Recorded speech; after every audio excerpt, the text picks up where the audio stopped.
ceremonial director of the meeting.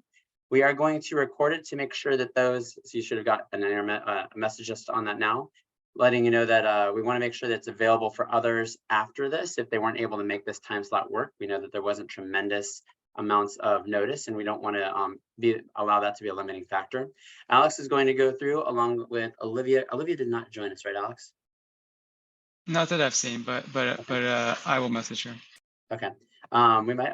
So Alex will actually be taking the first few slides anyway, and then we'll also have a section for discussion and feedback towards the end, and that Mallory is going to be really playing a key role on that. And then, as I said, I'll be just helping direct things as we go along. So I'll turn it over to you, Alex. Thanks, Jeff. Let's go to Austin. I think you've got the slides up. Can you change to the next slide? So I see some folks on the call that I have been in regular communication about this, and some folks that I haven't. For context, I have been working on the coordinated entry team since 2016 in a variety of roles. What I have received in feedback can be really focused in on the one question that I hear the most often, which is, how do I get my person or how do I get my family on the list? And essentially, there was not a good answer. There was historically a small subset of folks that were prioritized for housing. Those folks were known as the priority pool. Individuals and families that were on that priority pool had access to housing through the coordinated entry system, and everyone else that was off of that priority pool did not have direct access to housing. So what we are endeavoring to do over an 8-week period, we're 4 weeks into this transition, is to expand that access for all families and individuals experiencing homelessness in the community. And to be really specific, we're talking about single adults, young adults, and families with pregnancy in the household or minors, a plan for unification, et cetera. We are facilitating daily case conferencing meetings. Attendance in the case conferencing is not required to be able to nominate folks to housing. But more specifically to the slides in front of me, we have received guidance from HUD, directive from HUD to close an external fill process. An external fill process is when the coordinated entry system, with that small subset of folks, we're not able to effectively match someone to housing. That resource would then be filled by the housing provider that manages the housing. What that does is it produces delays. It produces delays for the housing provider that manages the unit, because they have to wait a 2-week period before they can then fill it with folks that they may have relationships with directly, or with external partners with which they have established a process. What we are doing is reducing that duration. As units get posted, we have them available for nominations on a daily basis. There's a 2-hour window for each of the spaces that I mentioned. So there's a 2-hour window for single adults, there's a 2-hour window for young adults, there's a 2-hour window for families, and it happens on a daily basis. At the beginning of that window is a 30-minute case conferencing. You do not have to attend in order to be able to nominate folks to housing. You can nominate folks outside of that meeting. There are opportunities to do that, as I mentioned, daily. We are essentially incorporating all of those pathways that had existed in less formal ways through external fills into the coordinated entry system. So what we're trying to do is expand access, as I mentioned, for all households that are experiencing homelessness in the community to pass through coordinated entry. And we're trying to reduce the duration that resources are open. Every provider in the community that has HMIS access can participate in the nomination process. So if you have an outreach team, if you have a shelter, if you're in any particular part of the system, and you have the capacity to help to support an individual or family into the housing, you can help nominate them to the housing resource. So all of those other pathways that existed, that includes participation in particular case conferencing meetings that maybe are agency specific or across several agencies. All of those partnerships that might have been direct between 2 organizations or more to pass people into housing, those are still viable through this process. We're just integrating everything through one consistent process, which is through coordinated entry. We are also trying to shorten the duration that people are experiencing homelessness. And that by virtue of having these daily case conferencing meetings, as soon as the resource opens up, we can potentially pass someone or a family into housing without the administrative delay of a week or a bi-weekly meeting. Next slide, please, Austin. As I mentioned in the previous points, these meetings are daily. It's a 2-hour window for nominations. The first 30 minutes is a case conferencing meeting. Attendance is optional. A single staff member from your organization, your team, can represent the entire organization or the entire team. So it is designed to not be burdensome to staffing. We have, we, the coordinating entity and the system performance team are facilitating these meetings on a daily basis. So there's an increase of labor on our part, but we were intentional in order to prevent it from becoming another 30-minute meeting that you all have to attend in order to participate. So as mentioned there, you can email those nominations within the time frame. And we will respond back with the outcome of those nominations. We have had, for everyone's awareness, that small subset, that priority pool, we have made a commitment to house those folks. We'll continue to maintain that commitment. And so folks that are on the priority pool are still being passed to housing. That will continue. And what we are doing is taking those nominations immediately. So as I mentioned earlier, that previous process of a 2-week waiting period to be able to pass people to housing is no longer the case. And really what I want to be able to outline, in addition to that question that I have heard many times over, how do I get my person, how do I get my family on the list? One critical bit of feedback that I've heard consistently is coordinated entry doesn't account for the relationships that we built with people. Like, we have supported folks for X amount of time. We have built this relationship. We know them well. We can speak to their needs, and we have historically not had a pathway for them to get into housing. What this does is create that pathway. We have the ability to be able to say, you service provider with those established relationships can bring your nominations on a daily basis to be able to pass folks into housing. And this is something that's available across the community for everyone experiencing homelessness. One component that's important to talk about is that navigation piece. We know that for a lot of these resources, particularly project-based resources that are specifically designed to serve a certain population, it's more than just making a nomination. There has to be support to be able to navigate sometimes interlocking complex systems that are not always clear, even to those of us that have worked in them for years. And that level of support is really essential to make sure that people actually connect with the resource. Then very consistently, one of the most frequent reasons for a referral to be denied is no contact with the person or the family that was referred. And one opportunity here is to connect that navigation explicitly, so that way that individual or family has the support that they need in preparation, in coordination for appointments, and in follow through. So that way, the goal is to reduce the number of unsuccessful referrals, and navigation is a key component of that strategy. For other folks that are funded to do navigation, particularly with families, that's the Family Connections team, that's what that acronym stands for. And young adult navigators, those are contracted organizations or contracted teams to deliver a certain navigation service. Those folks and those teams are currently still working on the priority pool. As I mentioned earlier, we have a commitment to house those folks, so they're still connected there. We have calendared out some meetings with the teams to be able to strategize about what comes next after the folks on the priority pool have been housed.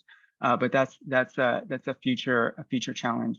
So this is a lot of information in, I would say, a relatively short amount of time. And I am, if everyone is ready, I think that we can move on to questions and answers. Yeah, that'll be great.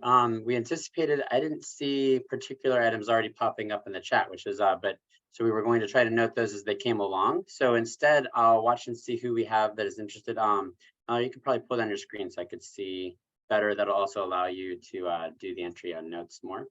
If any of you have a question that you'd like to ask or some further clarification, please just raise your hand and let us know.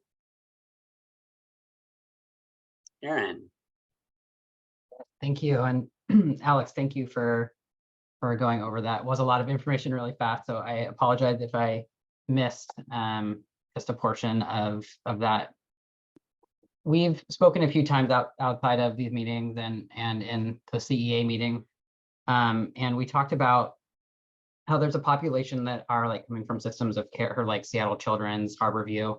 Is there any like plans or supports that we can offer as a community to getting folks outside of like the homelessness services to those meetings when they have a referral, and how can kind of CEA, KCRHA support getting non-housing providers, where some of our clients are navigating from, connected to those meetings? Yeah, Aaron, thanks for the question. I think, when it comes to accessing the information and coordinating across teams, HMIS is the place that we do it. And, as to state the obvious, organizations that have entered into an MOU for HMIS access have committed to certain privacy standards. So presently, when it comes to this process, an organization has to have HMIS access. We are interested, for those organizations that are serving people experiencing homelessness, possibly expanding that access. And if there are organizations that are on this call that don't have HMIS access and would like to inquire about how to gain that access, please leave your email in the chat and I will connect you with that information. What I also heard though, Aaron, is a bit of kind of care coordination. And I think that care coordination is something that makes a lot of sense. I don't know if the 30-minute case conferencing meeting is going to allow potentially as robust a conversation as necessary, depending on the complexity of the situation, of course. And frankly, I am always concerned in those larger meetings how detailed we're getting into people's circumstances. I think that those conversations are best held with the essential parties to be able to have an effective meeting. And oftentimes you don't have everyone on those types of calls, and then you have extra folks that don't need to be in those conversations. And I would hope that we not integrate that particular piece, because I think that there's a privacy risk there. So to summarize, HMIS access is necessary from the organization. If you're interested in getting HMIS access, please let me know and I will follow up. Care conferencing, case conferencing for specific circumstances is important, and I think that it should happen outside of me. I don't need to be in those weeds per se.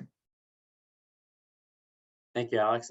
There was a couple that popped up quickly in chat, and then I'll come back to the three people with your hands raised. Ann Allen asked, can you talk about the mobility request process and how it would fit into this? Yeah, hi, Ann.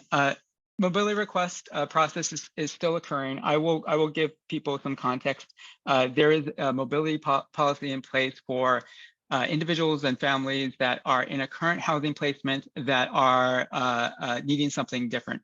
Sometimes it's for an imminent safety risk, sometimes it's for change in services, but we operationalize a transfer to another housing resource to prevent an exit into homelessness for that individual or family.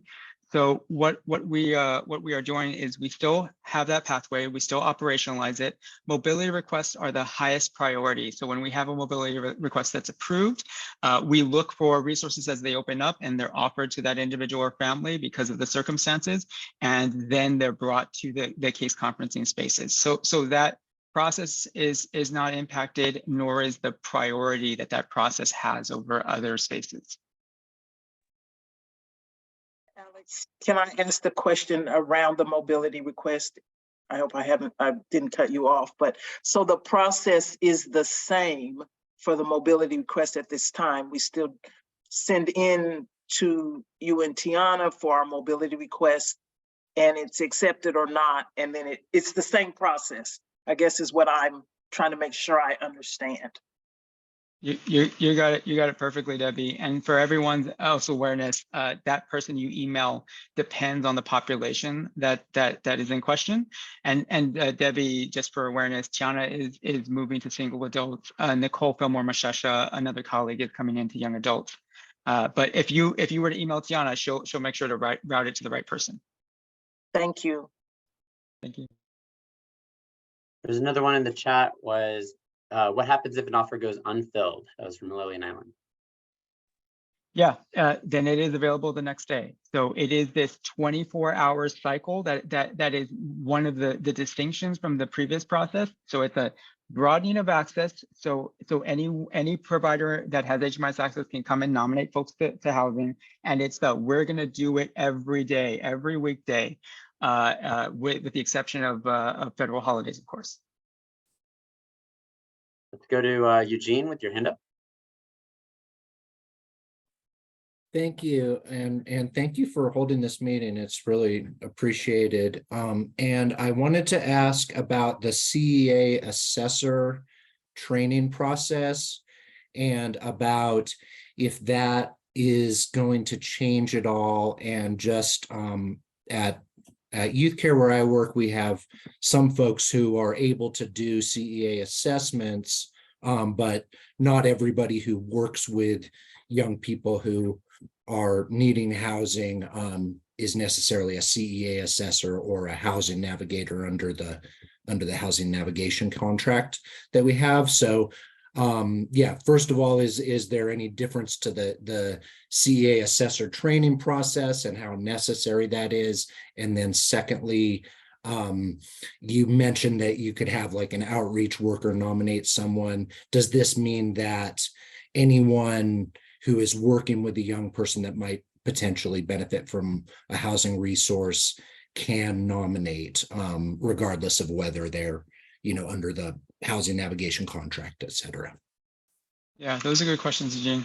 So I'm gonna give credit where credit's due to my colleague Tiana Bray that I mentioned earlier. Tiana, over the course of a couple months, worked closely with BidFocus to streamline the assessor process, the assessor training process, on our website, and I can link it towards the end of the conversation. We have a section on our page that's CE assessors. And there's a document that outlines the steps to become a CE assessor. And what has significantly changed is there is a brief webinar that you have to go through. Your HMIS lead then contacts BidFocus to request the access. The access is granted, and BidFocus's help desk cycle is usually pretty fast. And I think on average it's 24 hours or less, so that access is granted at that point. And then there's a commitment to attend a virtual live training that is specifically focused on anti-racist and anti-bias principles. If you attend that within a 90-day period, your access stays on. So the whole process from initial action to assessor access turned on can be about a day, which is a lot faster than it ever was before. So credit to Tiana for pulling that together.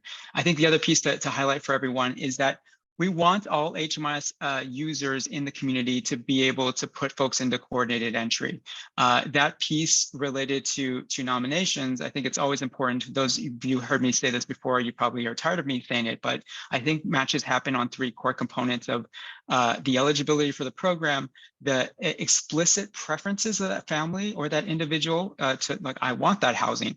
And then third is a service match, which is an appropriate use of the resource to the needs of the family or the individual. That second piece, that housing, that preferences, we're going to capture in HMIS, and that's going to live under the coordinated entry enrollment. So we want to be able to ensure that we broaden access to the coordinated entry process for all HMIS users. Your second part of your question, Eugene, related to can other staff members nominate? So long as the labor has been done to make sure that the housing needs have been captured in HMIS under that enrollment, and it doesn't necessarily have to be the same person.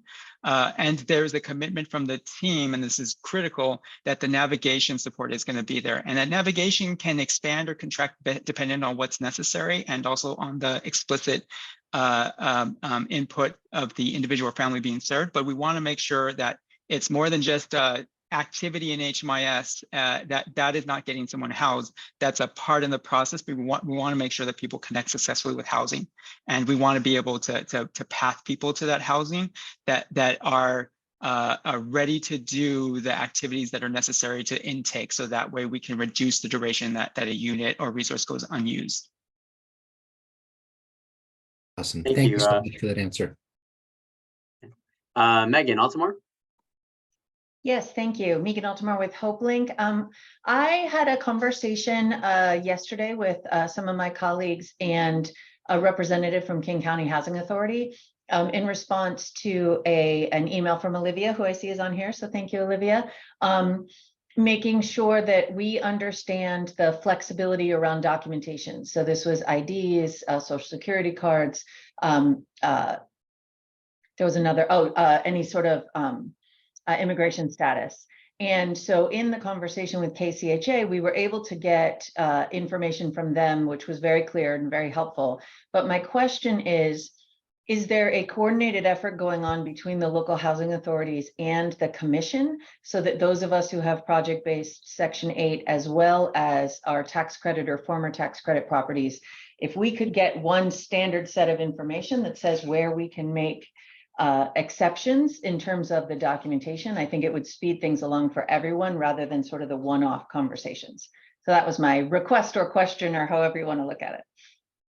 That is an excellent point. And there's been a lot of progress made recently. And I think that there's an opportunity, as you've described, to communicate that broadly to organizations that run project-based units like you've highlighted. We can commit to helping to support that in collaboration with the public housing agencies to be able to kind of memorialize and disseminate that information. But there's been a lot of positive progress thanks to those partnerships and thanks to the public housing agencies. So KCHA and SHA have done a lot of work to be able to streamline that process. So thank you for the feedback. 100% agree. We will commit to doing that in the next couple of weeks. Thank you. And is the commission, the Housing Finance Commission, tied into that conversation as well? WishFIC, to be clear? Yeah, because that's the tax credit piece and they have to align, or it doesn't, or flexibility from the housing authorities doesn't help. I will confess, Megan, that I do not have a contact at WishFIC, but I suspect that one of my colleagues, either inside the organization or outside the organization, can help make that connection. If I come up short, though, is it okay if I reach out to you directly requesting that? Please do. Please do. I'll put my email in the chat. Thank you so much. Thank you so much. Tiza.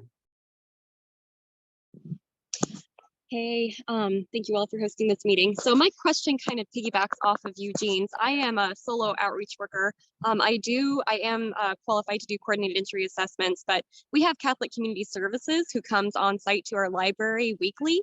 And so I send my folks to that table to do their coordinated entry assessments, although I'm continuing to work with clients. So my question is, for these daily case conferences, do I need to update or do a new coordinated entry assessment for all of these folks so I can make nominations because they have done their assessment through another whole organization? That's a good question. You do not need to. We have attempted at all points to prevent additional labor on the part of direct service providers. And to be really explicit with you all, if you're encountering this process as something that is becoming administratively burdensome or an additional labor on your part, please provide that feedback to us, because if it can be streamlined further, we want to streamline it further. But to answer your question, if CCS did the coordinated entry enrollment, you do not have to do any additional enrollments. What will need to happen before nominations, as I mentioned earlier, is capturing that preferences, that second part, if it's eligibility preferences and service match, capturing that preferences and recording it so that way we have that explicitly so we can reference that as we match folks to housing. But that doesn't have to impact the coordinated entry enrollment that exists. Okay, thank you very much. Likewise. So we've got a whole bunch that I'm going to run through on the chat. The first one, actually, I'm going to skip down one and tie it, and since it ties with the question just was asked. Are the nominations from persons who have already completed a CEA? Our office does not do assessments directly. I know quite a few clients who have completed the assessment and don't know where they have landed for ongoing placement and care within the system. I'm just curious if attending the case conferencing meetings can help these clients into housing. So I think the question is, can they attend the CEA sessions? Yeah, 100%. If you're, and to remind folks, if your organization has HMIS access, then you may nominate folks to housing. As I mentioned earlier, we'll need to capture the housing need form, the preferences for housing, but you absolutely can. And just as a reminder, you don't have to attend the case conferencing to nominate. That's an option. You're welcome to attend. It's also a lot of question and answers, as you might imagine. So if you have additional questions, you could do that. And then as a side note, if you want to set up a meeting with me directly, please let me know and I'm happy to set that up with you. But to answer your question, yes, you can use it as an opportunity, especially if you have the capacity or your colleagues on your team have the capacity to help to support the navigation process. Because again, that's really a critical component we want to make sure gets taken care of. Right above that from Sarah, will waiting list start when someone isn't picked in a meeting, or will we attend daily and keep nominating our clients? Yeah, waiting lists, we will not create waiting lists for the various housing resources or for populations in general. You do not have to attend the case conferencing meeting daily, but if you see something that you want to nominate a family or individual to, you will have to do that on a daily basis. There's that 2-hour window. When the window closes, we make the referrals, and the next day we reset. Some of those resources may come back, that's a possibility, but oftentimes the resources are new and we want to make sure that we're doing it on a 24-hour cycle. We are working to ensure that the process for nomination is as streamlined as possible, but maintaining a wait list is not something that we plan to do currently. Can I just ask a quick follow-up to my question? So that's super helpful, and I totally understand that would be kind of a nightmare.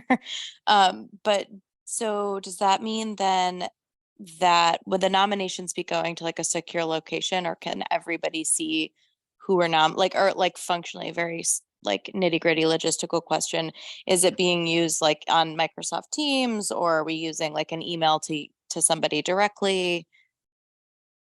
The current process for nominations outside of case conferencing is an email directly to the staff member that facilitates that space. We request that people use HMIS IDs as the way to communicate. If you prefer or you have additional information to share, then we would need to use an encrypted email. And if your organization doesn't have that option, we can initiate one, so that way the chain is encrypted. Cool, thank you. You're welcome. Next, I'll just read this full one here. Hi all, I got a question about where the tie-breaking information about length of time homeless will be able to be self-reported. If someone has not touched services that report into HMIS, if any at all, for much longer than what is shown in HMIS, what should we communicate regarding that? Yeah, I'm going to attempt to reflect back, and if my reflection is incorrect, can someone, the person who asked the question, please correct me. For those individuals and families that don't have a complete history of homelessness as captured in HMIS, and that can happen for a variety of reasons that I know you all are very familiar with, self-report can work as the indication of length of time homeless for the current episode. So if you're working with this individual or family, you have through conversation identified the length of time homeless, that is sufficient for tie breaking. Liz, did that take care of your question, or do you want to follow up?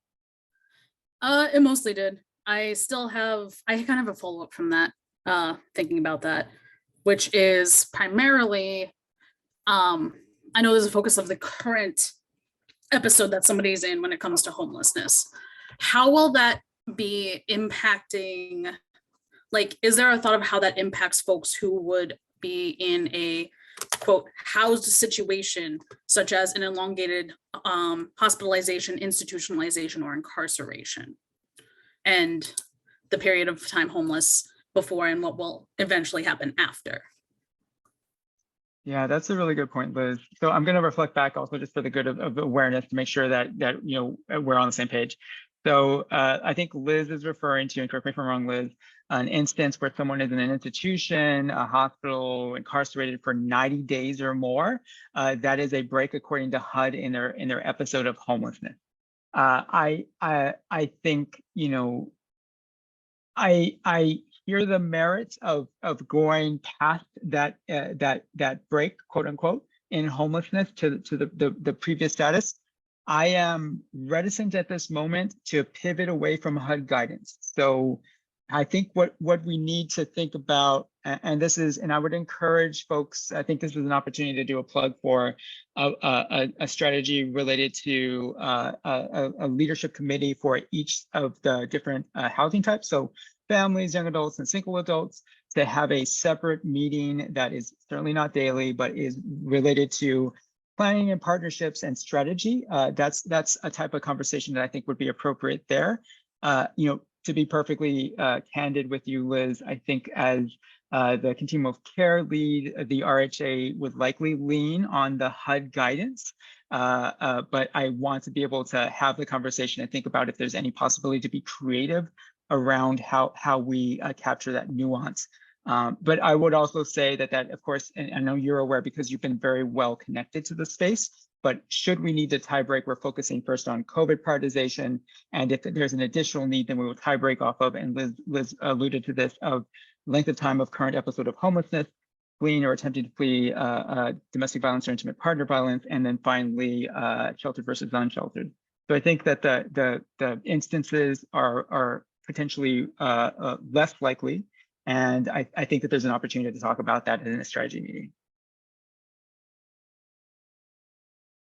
I'm going to go through a few more on the chat before that came in earlier and then come back to people with their hands raised. Let's see. There's some questions about from getting access to HMIS for their organizations. So we'll just get those off the chat before we close. There's 2 of those in a row from Vision House and Warp. Then quote, just to confirm, CEA taking away the external fill process, correct? To confirm, on May 26th, external fills are going to end for the community. This is as per HUD directive. If you'd like to see that letter, it's available on our website. There was a blog post that referenced this meeting. And also, if you go to the coordinated entry page at the top, there is a subsection that says by name list. There is an embedded document that includes that letter from the director of the SNAP's office in DC. And Alex, can you also, you covered earlier, some people are noting now that they joined a little bit late. I know that from the start of the meeting is when you're talking about the work to incorporate some of those practices into overall the coordinated entry system. In case this person wasn't here for that, could you go into that a little bit again? Yeah, what processes are you referring to specifically, Jeff? Just what you talked about in the first slide, like the goodness. Yeah, absolutely. So for those of you that are joining late, we have a window of opportunity for nominations to housing. I will start from the beginning and try and be as fast as possible. The priority pool, the small subset of folks that have been historically prioritized and given the only option to housing, we are expanding that access for all families, single adults, and young adults experiencing homelessness in the community. You can nominate folks to housing in 2-hour windows that occur daily at the beginning of those 2-hour windows or case conferencing meetings. You are not obligated to join in order to be able to nominate folks to housing. It is an optional space. We are broadening access for all providers with HMIS access to be able to nominate folks that they have built relationships with, to support them through the navigation process to housing. So it is essentially an incorporation of what has happened historically with external fills, meaning when the resource went to external fill, the organization that ran the housing either filled it internally, collaborated with external stakeholders, or brought it to a broader case conferencing meeting. Those pathways into housing still exist. They're just incorporated through a single process. And our goal here is obviously to shorten the duration someone experiences homelessness as primary, and secondary, a benefit of this process is to shorten the duration that resources go unfilled, because we want to make sure that in our community there are no units sitting empty for any amount of time. So we want to be able to do this and as quickly as possible.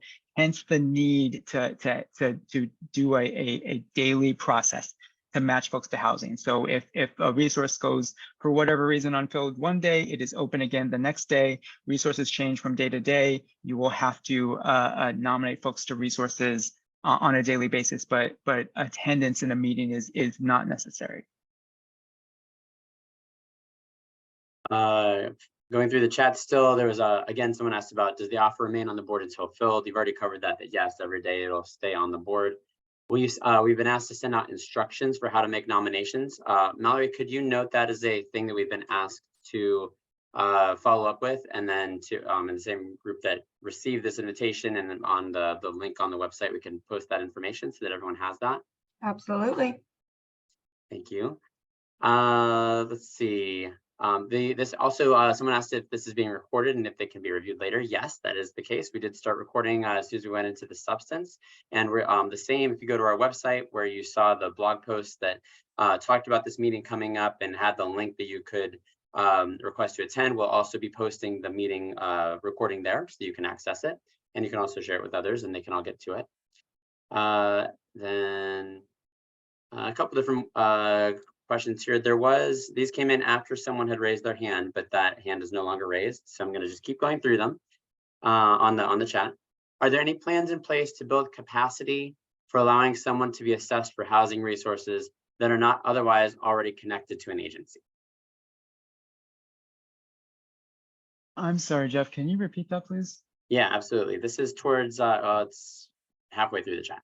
Are there Okay. any plans in place to build capacity for allowing someone to be assessed for housing resources that are not otherwise already connected to an agency?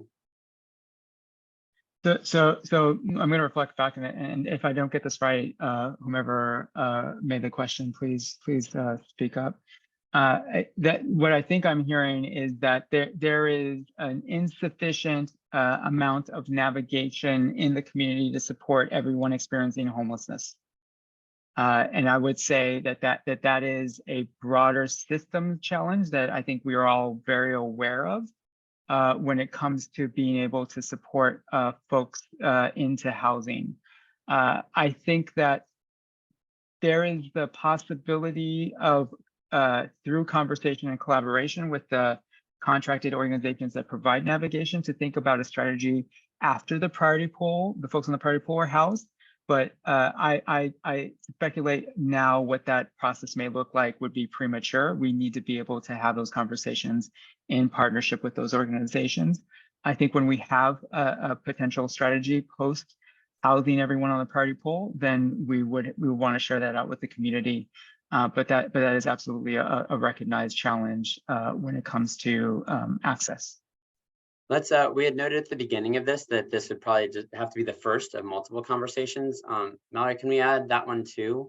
Following up on ensuring housing resource availability for individuals that are in the priority pool, and designing how that approach might go about. And that could be an area of discussion or engagement in future meetings.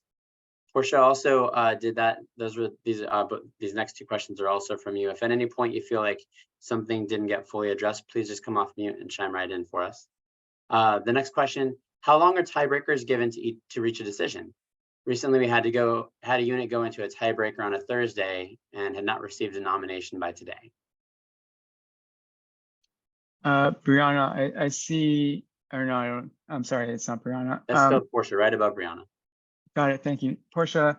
The goal is to have the matches occur by the end of the day. Our goal is to have those referrals to the housing provider by the end of the day. And by referrals, I mean an HMIS referral, a warm handoff email introducing the two parties involved in the process, the nominator and the receiving housing provider. I will request that we have a conversation afterwards to be able to identify specifically what circumstances you're referring to, so that way I can follow up with my colleagues on the team. In generality, Alex, not specific to the example she was giving, how long do you anticipate the tiebreakers will require that kind of an assessment? If the tiebreaker information is provided at point of nomination and the window closes, in total 2 hours, then I expect the colleagues on my team to be able to make those the referrals and close loop with people same day. Excellent, thank you. This is still from Portia. What does the process look like for notifying the housing provider that a nomination has been made? So far, there's not been a consistent experience of being made aware of when a nomination has been made. Portia, I think that this is potentially tied into your previous comment. So what I'm hearing is that there's an inconsistent feedback loop in regards to your participation for nominations. Does that accurately convey? Hey, Alex. Yeah, sorry. And if this was too specific, we can also chat, like you said, after this meeting. But yeah, I think we've just been a little bit confused. Like at one point, I know our intake coordinator reached out and was like, hey, we haven't received a nomination. Like, oh, well, it was made 2 days ago. And it's like, oh, how are we supposed to know that? There hadn't been, I think, a clear communication feedback loop that that nomination had been made. So I just wanted to understand to make sure we're not missing something, you know, with all of these changes, maybe we're not understanding where to go for that nomination. I don't think you are missing anything, and I will get to the bottom of it, and I will close the loop, or one of my colleagues will close the loop with you afterwards. Thanks so much. And Alex, could you, since we just have a large range of people on the call, could you also just talk about how once a nomination has been made and accepted, how that gets communicated back to the housing provider and the process of that communication? Yep. So the resources that are open are all posted in HMIS. There are teams, and I see some staff members on this call that receive those referrals through HMIS. So there is an intra email essentially process that happens in HMIS. There is, to the best of my knowledge, email that goes to someone's inbox that pings them that something has happened in HMIS. Additionally, the colleague on the system performance team who is tracking the process does a warm handoff email. And by that, I mean a communication that includes the nominator or the nominating team, the receiving housing providers team, that includes the information about the individual or family that's being matched to housing, the resource specifically, and then provides contact information for both parties beyond the email addresses that are in the to and CC line. Thank you for that. This next question, now we're in a section where timing of when these are posted came before you've answered some. So Brianna, if you want to add to your question that was in the chat, please come off mute for us. Overall was about the external fill process had been what they relied on for rapid rehousing, and a question about what happens if that goes away. I think that Alex, you've answered that 2 or 3 times at this point. But again, Brianna, if you want to say anything more about that or more detail, please come online. In the meantime, I'll also go to what are the specific 2 hours in the day when nominations are accepted? Are we notified about the specific openings accepting nominations each day by email or by some other method? Yeah, nominations can be submitted by email, as I mentioned, to the individual that's managing the process for the specific household type. And the time frame depends on the pathway. So for single adults, it's 1 p.m. to 3 p.m. For families, it's 10:30 a.m. To 12:30 p.m. For young adults, it's 3 p.m. to 5 p.m. That's on a daily basis. And then, yep, the notification about the, go ahead. I was gonna say, is that posted, especially as people are onboarding new staff or something like that? If there's ever a question, do we have that posted, or will we be having that posted somewhere? We will have that posted. We have a job aid on the website that is in need of updates, so we will add that to the job aid, and that job aid specifically for folks to be able to understand the process to nominate to housing. Gotcha. Mallory, could you help us remember to also put that on the announcement for this meeting as a follow-up? And then it sounded like you're about to go there, Alex. Apologies if I just interrupted, but the awareness of what units are available for nomination. Yeah, we send email notifications before the window to folks that have signed up to receive those notifications. We're also working on a Smartsheets dashboard that we will maintain that will have a static URL, so that way folks don't have to sift through their inbox to be able to find the availability. They can just reference the bookmark that they have in their browser. And to sign up for that, it sounds like this person might not already have that. Is that is there a pathway that needs to happen? Yeah, I will update the job aid to include the current staff members' contact information that is managing each specific case conferencing space, so single adults, young adults, and families. Mm-hmm. So as we get that job update added, I think that'll hopefully address all of those questions in there. Let's see. Will our trained assessors go about submitting nominations for housing? that's outlined, that will be outlined more specifically in the job aid, but it is the process of emailing the staff member that is in charge of the specific pathway. So single adults, families, and young adults, that's communicating in an email. This is the individual using the HMIS ID. This is the resource. I have completed the housing needs form and the tie-breaking info. Brianna, is there anything else you want to follow up? I want to make sure that we're really fully addressing any questions that you have.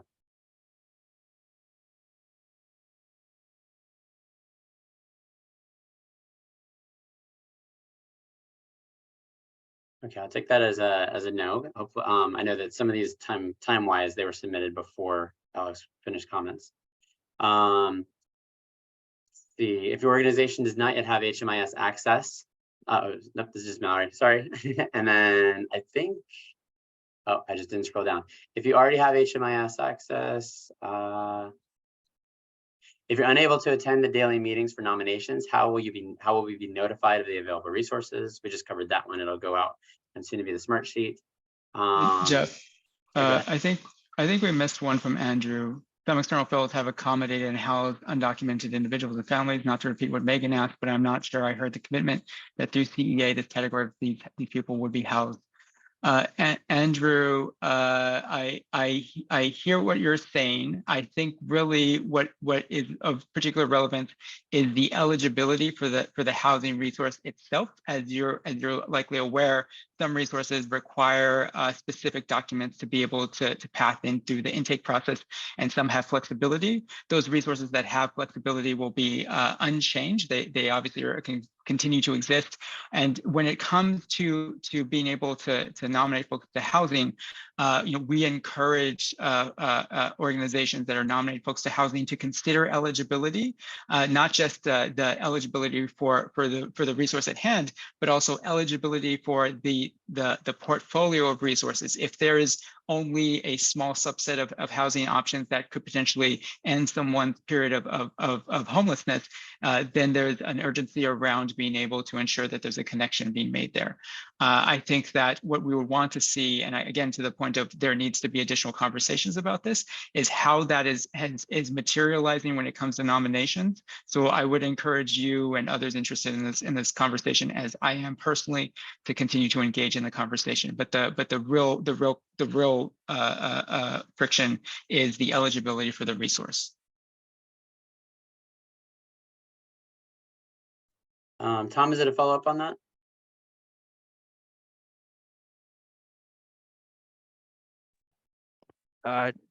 No, it was just like a follow-up question to my original question. Go ahead now while we got you. Okay, if we haven't received an email notification to notify us what the housing resources are for the day, like when should we ask coordinated entry, like what the resources are? I haven't been getting the emails, and I've only been notified of what the resources are at the meetings. Tom, I apologize for that gap. I will follow up with the person who's in charge of that space to ensure that you're on the invite list. There's a question from a school district where they are referring people to a family shelter line, and they asked if they should assume the family shelter line is referring people to coordinated entry, or if they should attempt to obtain assessor's access directly and then attend these meetings. And they were looking for your advice on that. I think that, and Allison, I thought I saw you on this call. I know that Mary's Place does a lot to support the family intake line. Are you able to respond to that? Yeah, Alex, I can. We're not currently doing any kind of HMIS enrollment at the time that people are calling to seek shelter, because we're doing all of our work over the phone. So we would not be entering people into HMIS, and then we would not necessarily be, we wouldn't know that family aside from just their shelter needs. And so we also wouldn't have the capacity to understand enough about the family to be able to nominate them to a resource and support them with that navigation if they weren't enrolled in a Mary's Place service.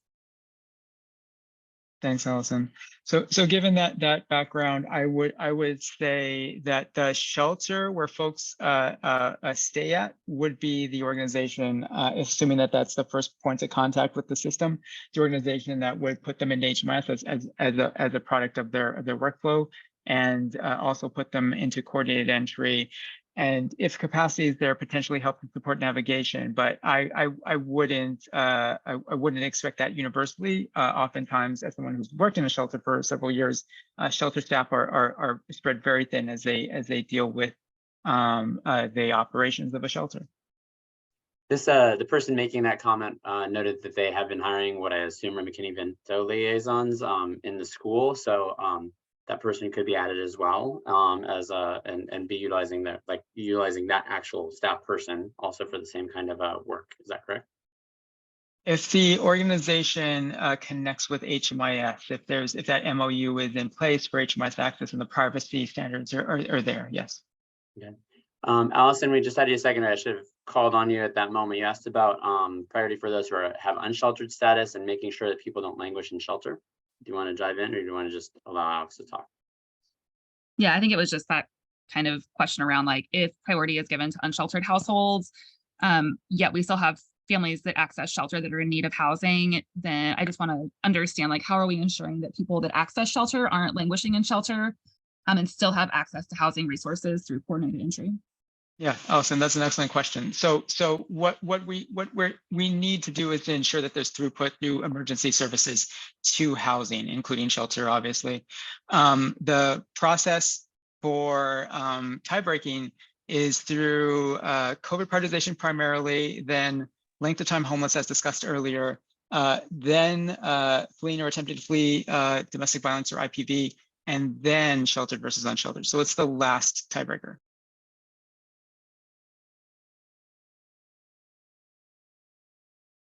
I'm scrolling through because we're almost at time here. There's someone raised human trafficking as something that needs some to be highlighted, similar to DV or IPV, interpersonal violence, but noting that that's often excluded from some of HUD's definitions of homelessness. Do you want to chime in on that at all? Obviously, we can't change the federal statutes. Right. However, I had the opportunity through partnerships with the Emergency Housing Voucher Program in late 21 and early 22 to collaborate with programs and agencies that were serving commercially sexually exploited individuals or survivors specifically. And when I say fleeing or attempting to flee domestic violence, I know that HUD has category 4 that's very clearly outlined. I consider not just DV, IPV, but I also think of commercial sexual exploitation as one of those type of survivors that fall under that category. So that is not just an eligibility question for the housing, but that is also, as I mentioned, a type of secondary tiebreaker. There's a couple that I think are have not been covered so far. I'm going to start jumping the list since we're short on time. One of them was about, is it accurate to say that if a housing agency has external fill clients in process now, but a placement is not available until after May 26th, that their application may be honored and that they may be housed through that external fill process? Elliot, that's a really good question. I think of it more as if the unit has gone through external fill, you have the ability to continue the process to the end. Beginning or ending on May 26th specifically, there will be no more additional units going to external fill. So I think of it as okay, yeah, thumbs up from Elliot, thank you.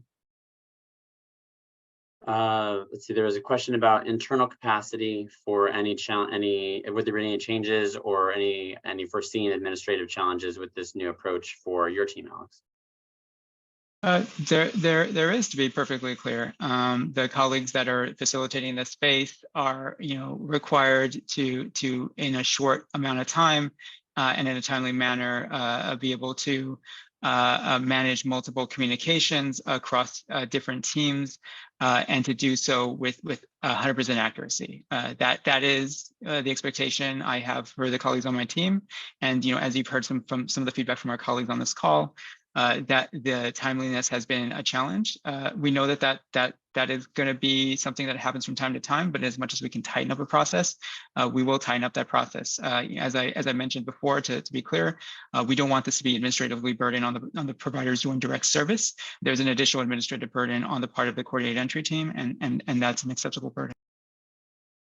Another quick one about the housing needs form they asked, is that the Seattle King County AIBNL housing choice form that's on HMIS? It is not.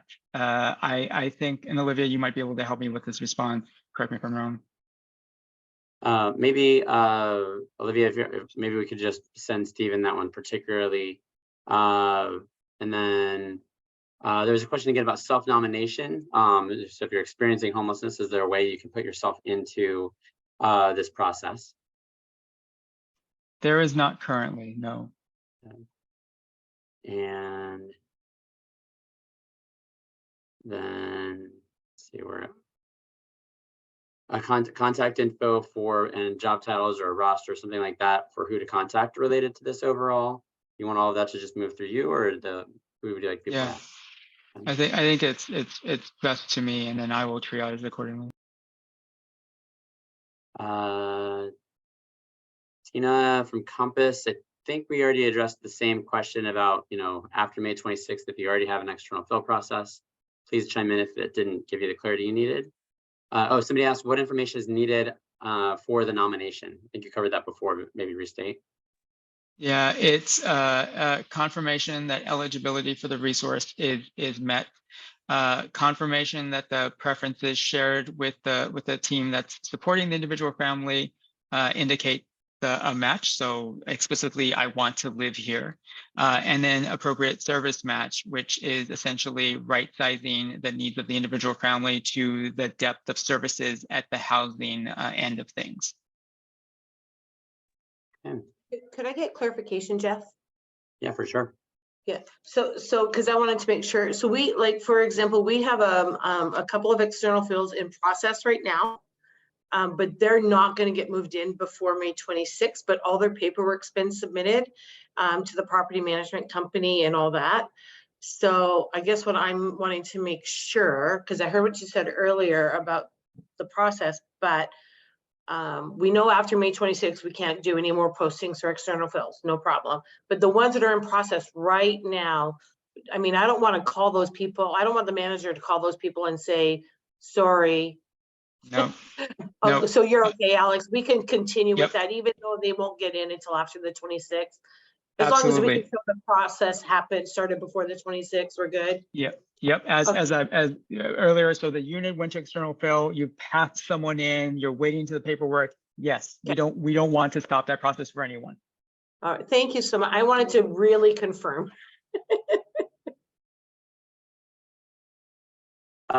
So we are at our time for the meeting. Anne, I see your hand up, and I think that we mostly made it through all the questions that were on the chat too. So I just want to first thank everyone for participating. I know a lot of people are going to have to hop off right now. Alex, is it okay if we stay on for 5 more minutes and make sure no one has anything outstanding? Yep. Awesome, thank you. So we'll go to Anne next, and then Matt Garrett after that. Again, everyone will also please, we will try to do our best to make sure that we're proactively and giving a little bit more notice on meetings, but we will plan to do something similar as we continue if we encounter challenges or areas that we want to get, that we need to work out in terms of implementation as we go forward. And thank you for all of your collaboration and support on this. I hope that today was helpful for you all. Anne, go right ahead. Great, thank you. I know I put my hand up right at 4:30. Thank you again for holding the space. It's been really helpful.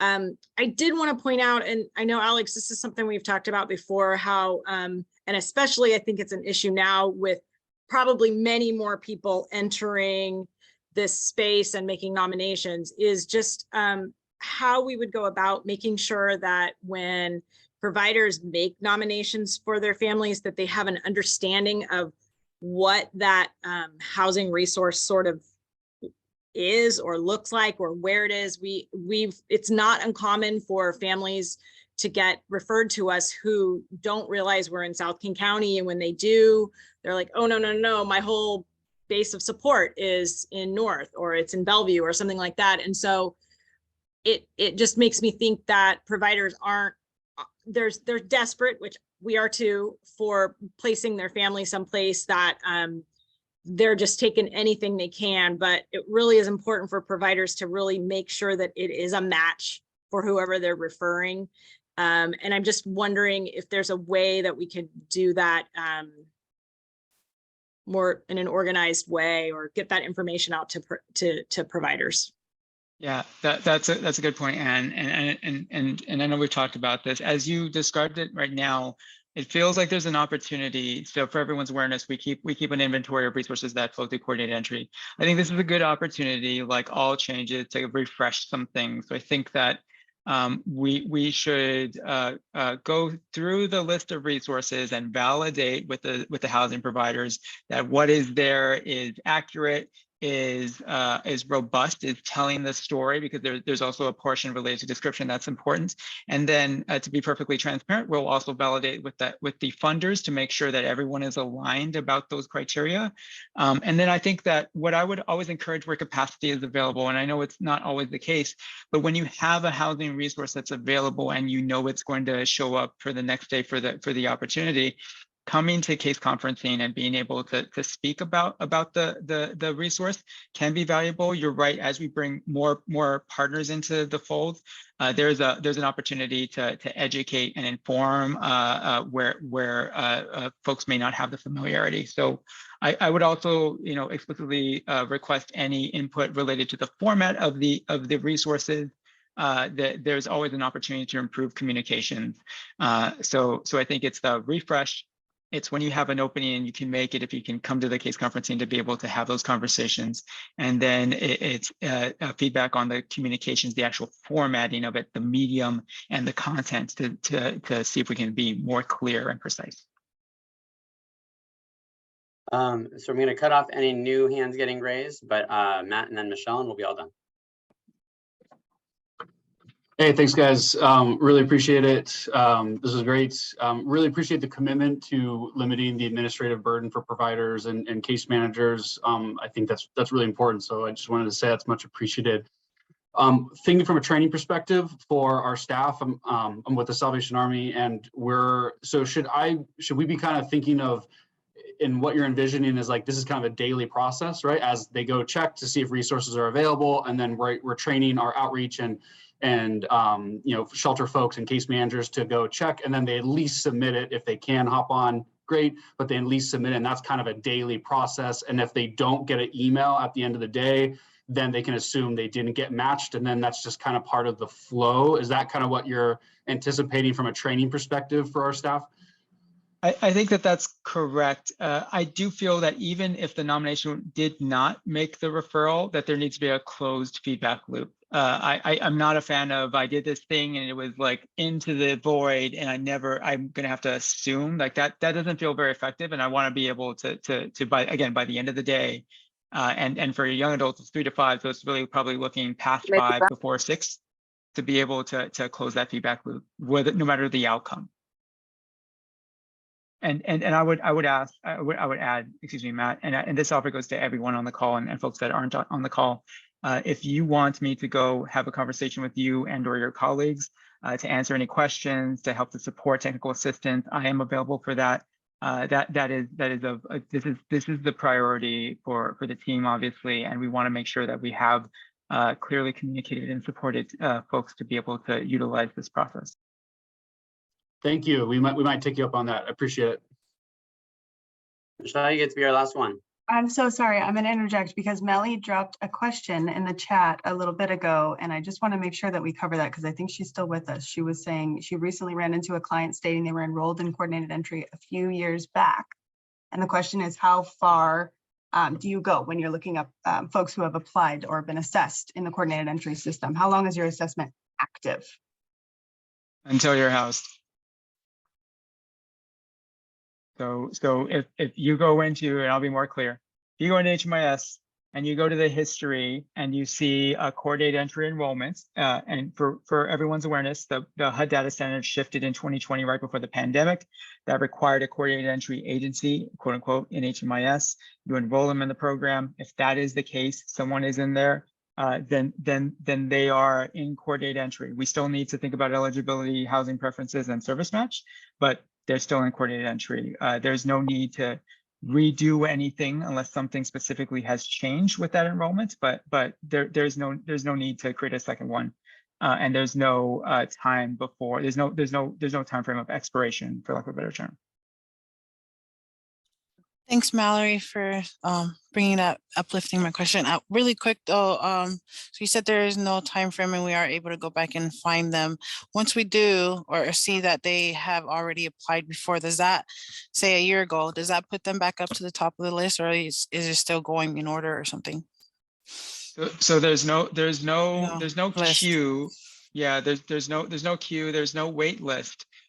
Folks are eligible, and if you or your colleagues have the capacity to support, like you built a relationship, you're willing to help to connect them to housing, you can nominate them to housing. So there's no specific list. It is driven by the matches that you all are making based off of the relationships that you've built with people out there.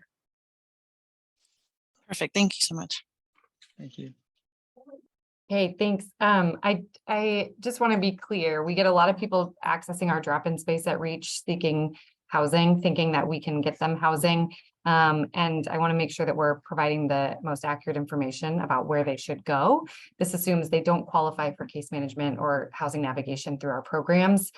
Is it best to refer them to the regional access points and that be the place where people get put into HMIS, and if they meet some sort of prioritization for that organization that operates those regional access points, then in theory, they could have someone nominate them.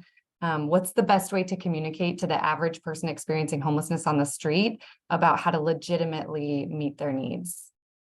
Yeah, that's an excellent question. I will say that this process shift doesn't increase the housing in our community, and therefore the disparity specifically is still present.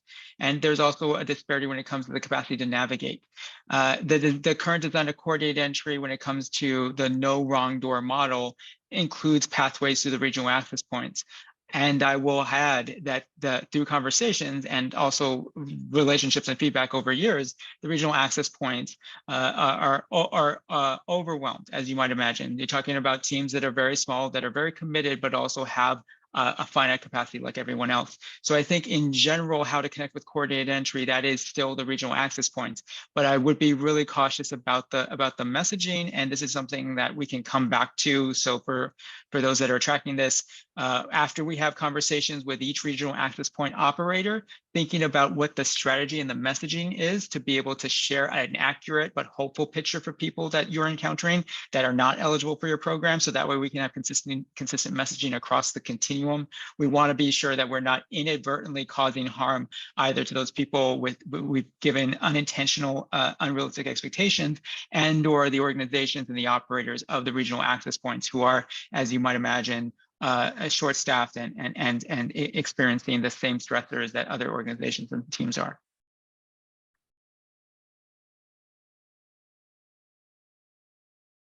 Okay, with that, I did cut off any further comments or questions because we're about 2 minutes over time. Again, thank you everyone for participating. Thank you, Alex and Olivia and Mallory, for all of your expertise on this and helping to clarify and answer questions. Please continue to reach out to Alex if you have any further questions, or also I know Alex has made himself very available for groups and engaging with them, and we can work on something like that as well if there's any further follow-ups. So thanks everyone, have a great afternoon.